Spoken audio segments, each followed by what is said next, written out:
Thanks for being there on TMI Tuesday. And as we know, May 1 every year is being commemorated by the labor movement in looking at the plight of workers, drawing attention of governments and other stakeholders in order to look at ways in which the gap can be closed. And that's basically what we're looking at this time on the plight of Nigerian workers. If the future is gloomy, what is it all about?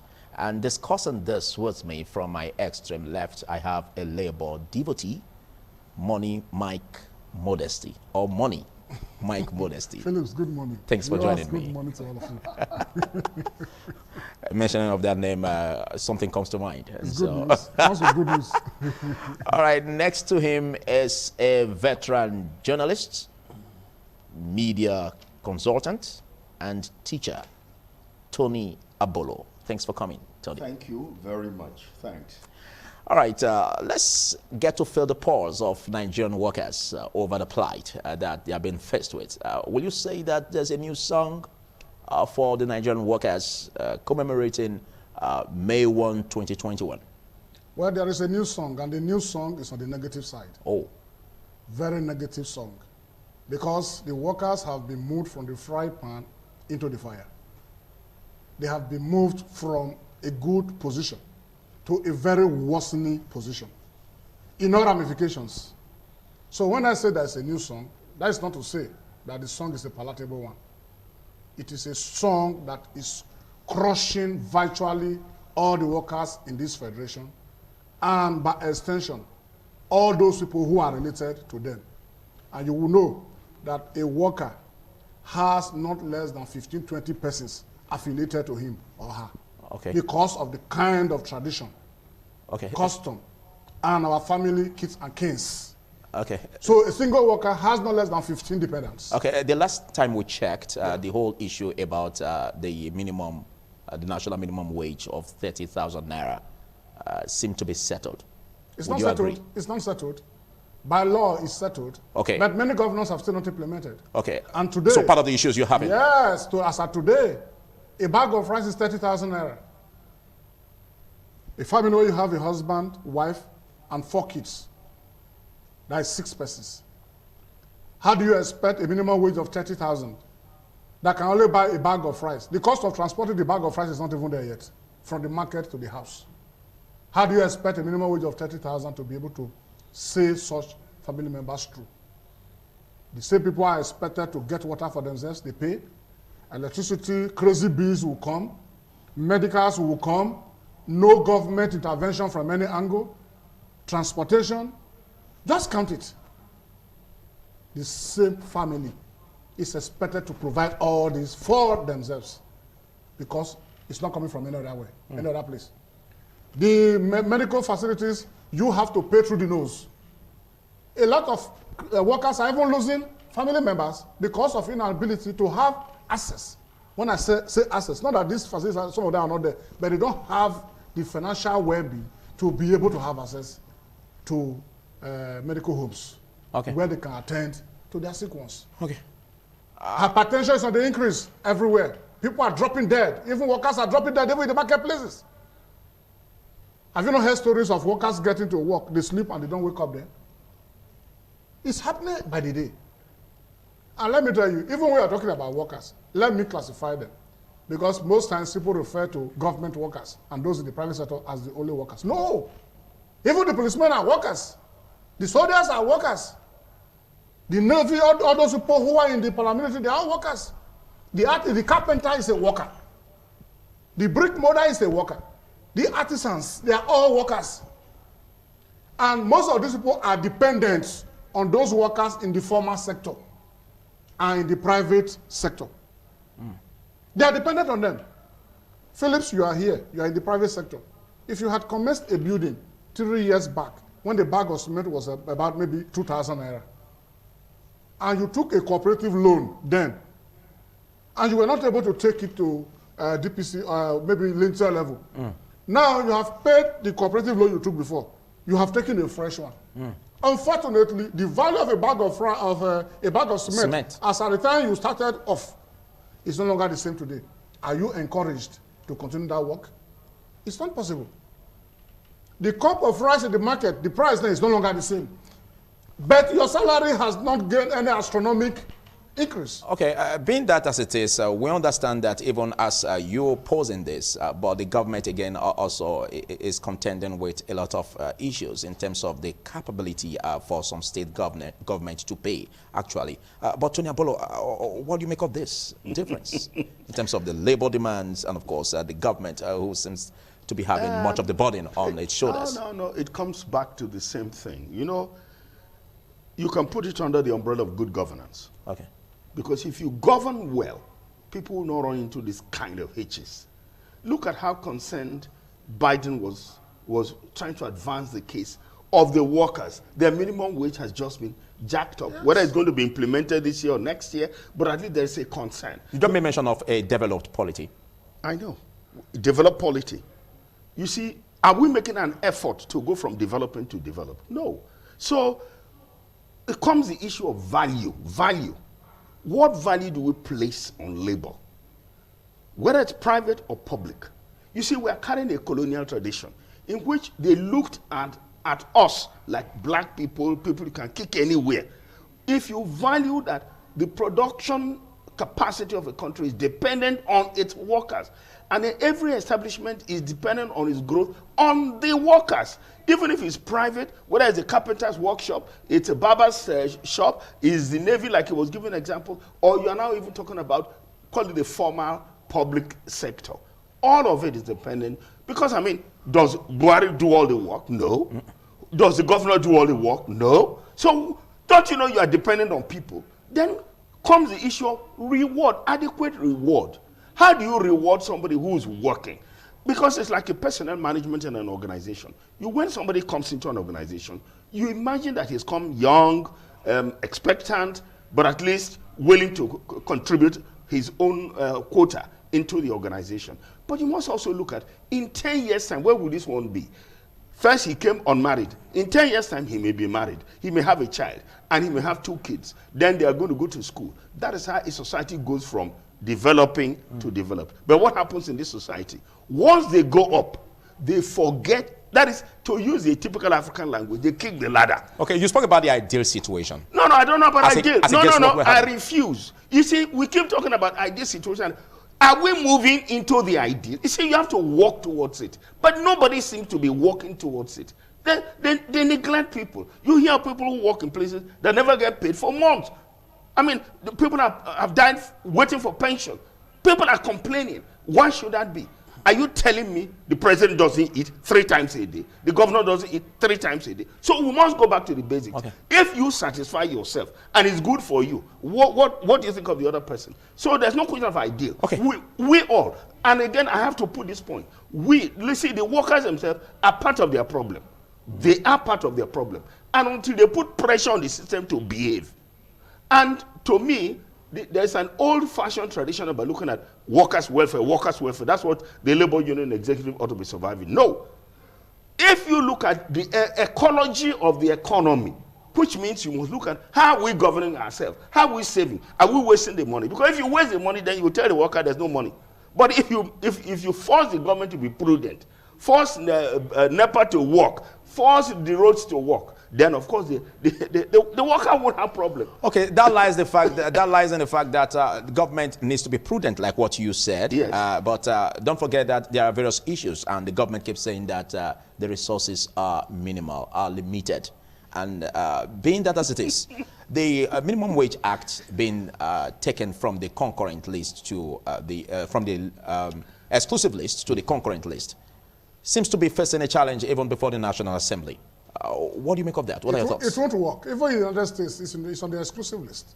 And let me tell you, there are some states in the United States of America that pay higher than the federal authorities.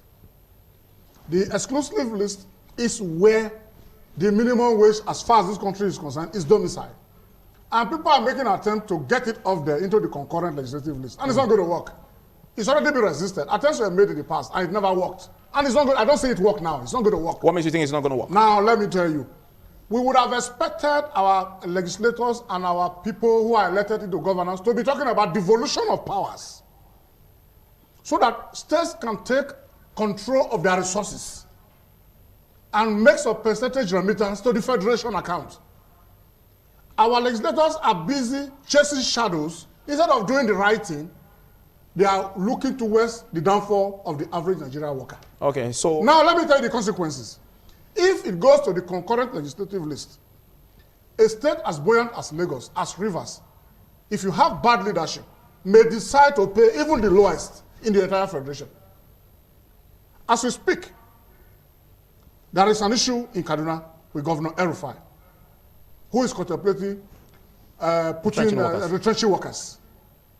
You can imagine that thinking alone, that thought alone. Okay, but that with this hardship that is everywhere, yeah, somebody is saying that the working class is a minority. Whereas, Mr. Governor, you are not the one cleaning your office. You eat 3 square meals a day free of charge. Your fueling is free of charge. Everything about you and your family, free of charge. Your clothing, your wife and everybody, free of charge. Security vote, free of charge. Then you are having the guts to say people who may be earning 30,000 that cannot take them home. You made mention of from devolution that 30,000, of you take your taxation. Yeah, you made mention of devolution of powers, yes. You know, which seem to suggest that at present the state governments are finding it hard, you know, strict to censor, to pay the minimum wage as being expected. So are you not in a way agreeing with that fact that it may be impossible? Money. I'll come back to you, Tony. Yeah. What I'm telling you is this: devolution of power is the in thing here. If you even devolve power and you decide to even make the minimum wage on the concurrent list, Labour will agree. Then every Labour at the state level will be on the neck of the government. Now we are aware you have more resources. Why do we expect somebody to come and pay taxes to federal government on the ground that is existing in Okpila? Or make remittances to federal government? Whereas the state government is here. Why do we expect Dangote and Bua to be making remittances to the federal government? Whereas the limestone they are mining, they are out here. Why do we expect somebody, what is it called, the oil company at Ologbo, to be making remittances to the central government? Why? Why can't we have our own state police funded by the state government? In terms of human resources, this state, we have them across the entire federation. Okay. Well, Tony Abolo, I think I will need you to contribute in this direction because we have the challenge where he made mention of devolution of powers. Listen, I'm not excited. That is being exposed to the fact that it's exposing the fact that some governors, some state governments actually are having issues in terms of paying this national minimum. No. They're not having any issues. That's what I'm saying. They're not having any issues. You see, if only you take the concept he just brought, the devolution of power, it's a total package. Okay. You take it, a lot of things that are beneficial to the states and to the federation derive from it. So you are not going to have the problem because once you do that, you now go and negotiate the revenue mobilization allocation. It now becomes in favor of the states who have more responsibilities. It now goes right there, percolate to the local government. But when you are not doing that and you think you keep complaining about lack of resources, you're having lack of resources because the federal is taking far more than they deserve and can manage because they don't even have the capacity for the kind of money that accrues to them through all the resources. Can you imagine we reach a point in April when NNPC says they don't have shishi to give to anybody? Nobody is getting anything from NNPC for April, May, June. That it will be July. Now, you can imagine the consequence of that on the worker. So you see, and they are the ones who will be managing NNPC. Yes. We say, unbundle it, do this, no. Everything you suggest, they will always say no. And at the end, everybody's grounded. Why should the federal government take far more than they deserve? What is it that they do? Okay, you look at health. The people who are sick are in the states. Have you ever heard that there's such a thing as a healthy federal government or a sick federal government? No. Healthy people or sick people are in the states. Yeah. Agriculture is in the states. Yeah. You can keep education, people go to school are in the states. So look, we're doing everything wrong, ab initio. And we must go back, break it all down, and start all over again. That's why they're having problems. So don't take anybody's excuse.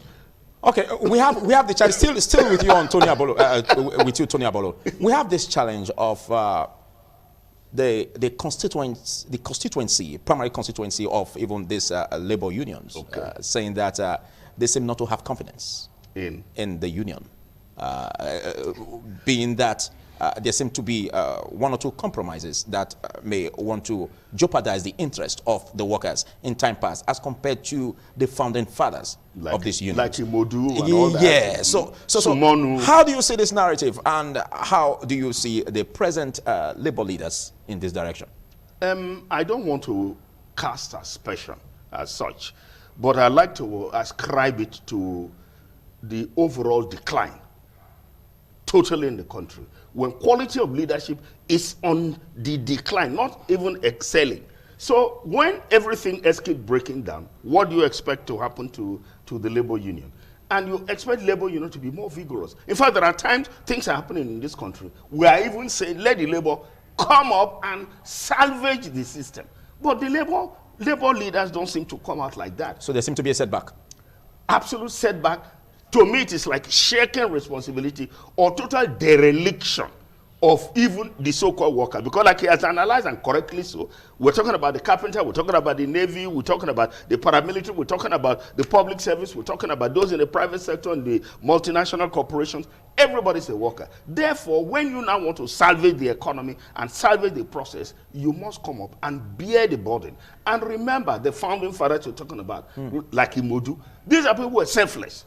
Imodu is immortalized. Sumonu immortalized. These are people you always refer to when it comes to the labor movement in Nigeria. Then it's after that you begin to talk about people who are compromising. People who are compromising. And what are they compromising? Maybe like we're saying here on this platform, that we're saying that there ought to be new thinking. The labor ought to be more aggressive about getting good governance so that there's delivery to the workers themselves. But when they go, they take the excuses that the governors and the president give and the labor minister gives. No, but this time, don't take any excuses. You must get them to perform and do the best that they can. Okay. They're talking about resources. Why should the kind of money you hear being paid to legislators, money being paid to federal executive members, presidents, why should we burn all our money on that? Where their money ought to be dispersed and scattered around so that everybody has a living wage. In fact, this was used to be the cry then. Living wage. So that the money you get in your hand. And look at the game they play. As soon as they're increasing your 30 or give you, agree on the 30,000, they increase fuel, they increase the electricity bill. Then will swallow up the increase. Yes. Swallow. you didn't see it say swallow. So that is the tragedy of our life. Okay. And therefore, labor leadership ought to get themselves in such a way that, look, let's look at it this way, that the labor leaders ought to move in such a way that a time may come. That dream we had sometime a few years back, that Labour can form a Labour Party and take over governance and prove that they are better off in managing the state or the federal than what is going on. Is that not what has happened in the UK? Okay. And now Money Mike Modesi, do you see a problem within the leadership of the Labour movement as compared to what it used to be? I will not say there is. That is not to say none exists. You will not say there is. In any human institution, there will always be a Judas Iscariot. You understand what I mean? That is not to say that the entirety of the labor movement is in that fold.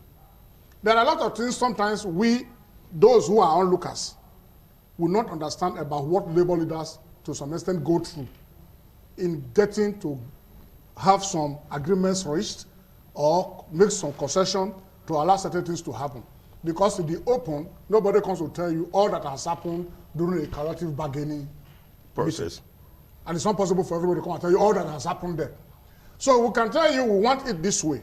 And by the time we get to the table, some other cards are put on the table that will now make you, after a persistent dragging, to say, okay, colleagues, what do we do about this? Do we continue to hold fast, seeing these things we see to be factual? Do we continue to hold on to our gun, or we shift a bit? Do we make it a 50-50 thing? So at least we have something to take away. But what is unfortunate about it is that even when you get to that destination, and as labor you decide to agree, most times you do not know the intention, the hidden intention of the employer. That is why by the time they are not giving you, like you said, by the time they are not pronouncing the minimum wage, a week after, there's an increase in petroleum products. Before you know it, there is increase in electricity tariff. By so doing, they have been able to outsmart you.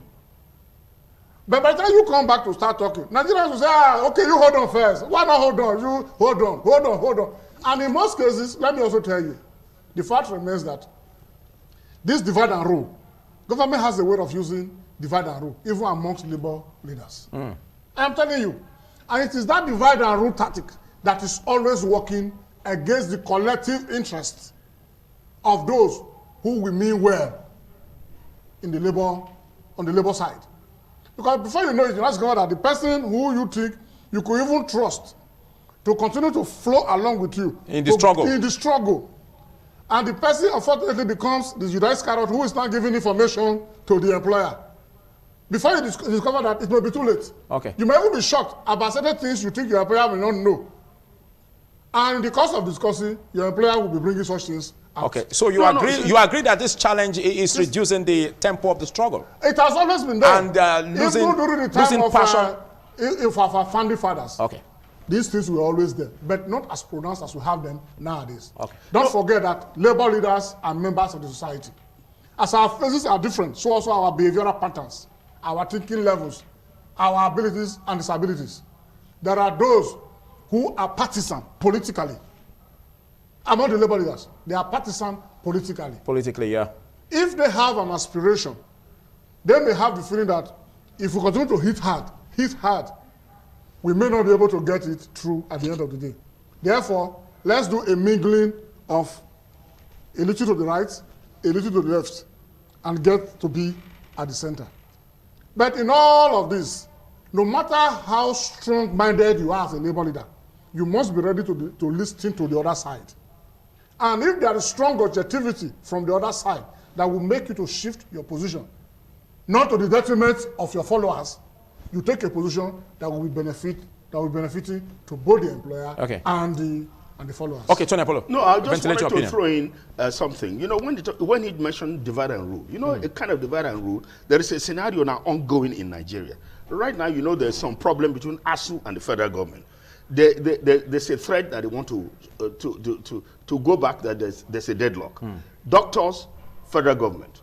ASUP, federal government. Yeah. So you now see there is a multiplicity of person. You also have JUSUN. So you now find that there's a plethora of strikes and grumbling all over the country, which weakens the economy.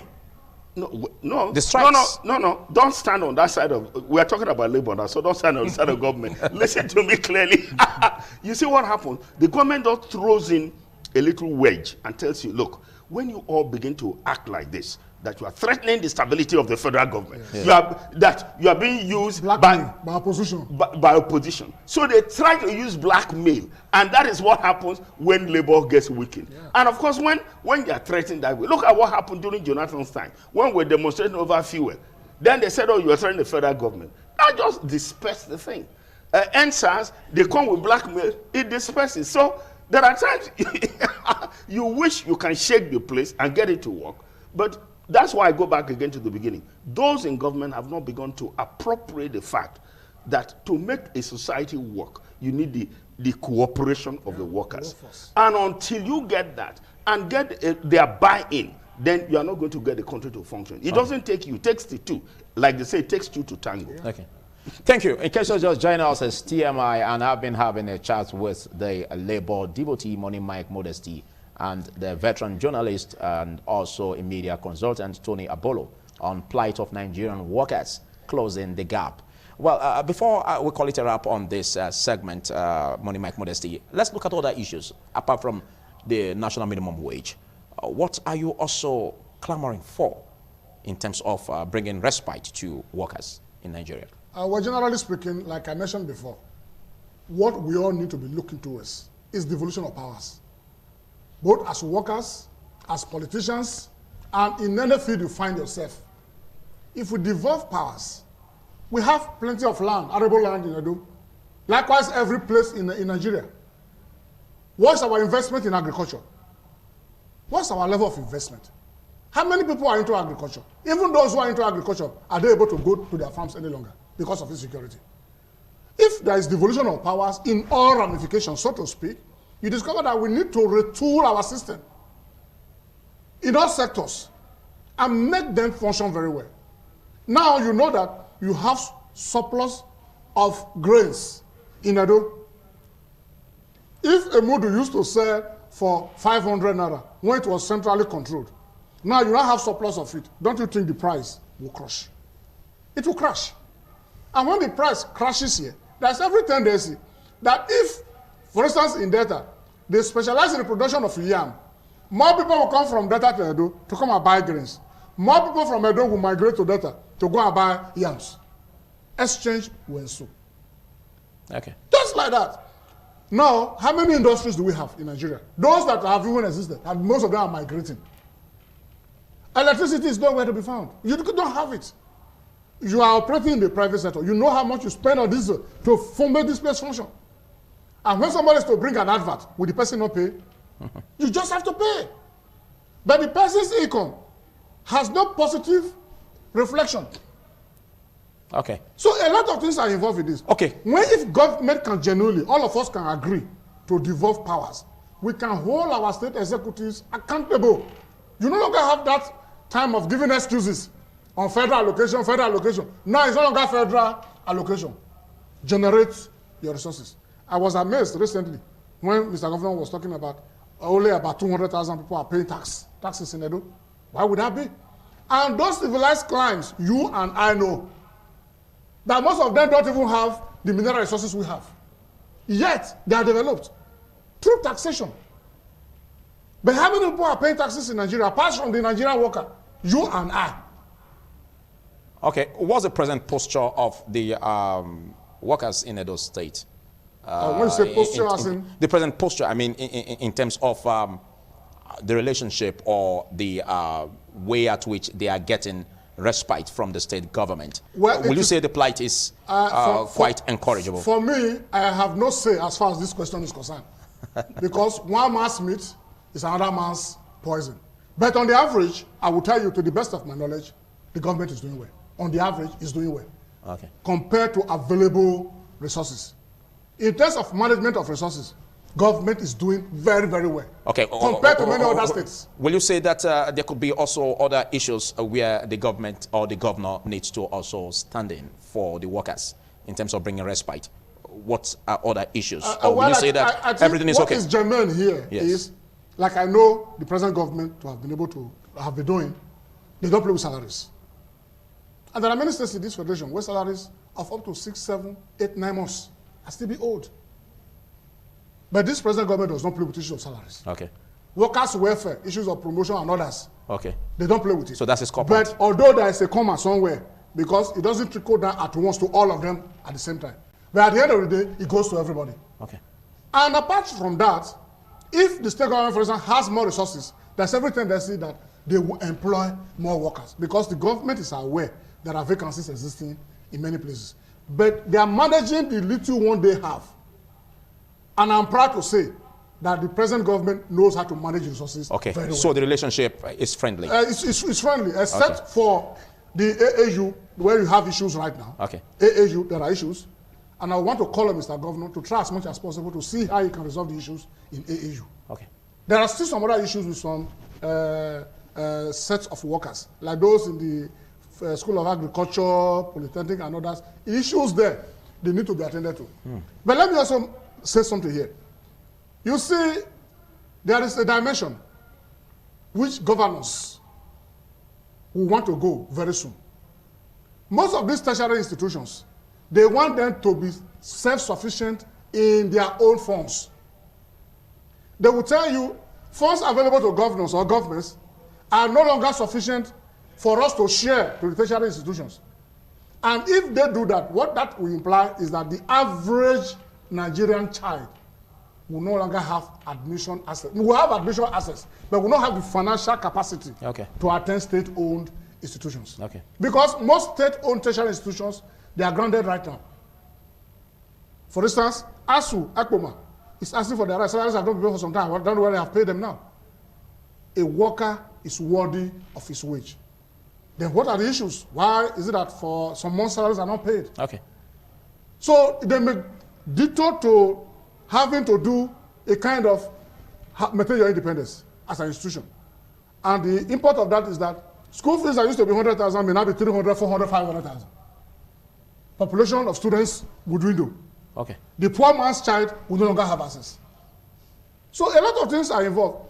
Let me tell you, when I continue to mention devolution, when we have total devolution of powers, economically and otherwise, most of these things will be catered for. Okay, thank you very much. Tony Abolo, what do you have to say in terms of the posture of workers with the state government? Definitely, some of us have had some inkling into what the state government is doing.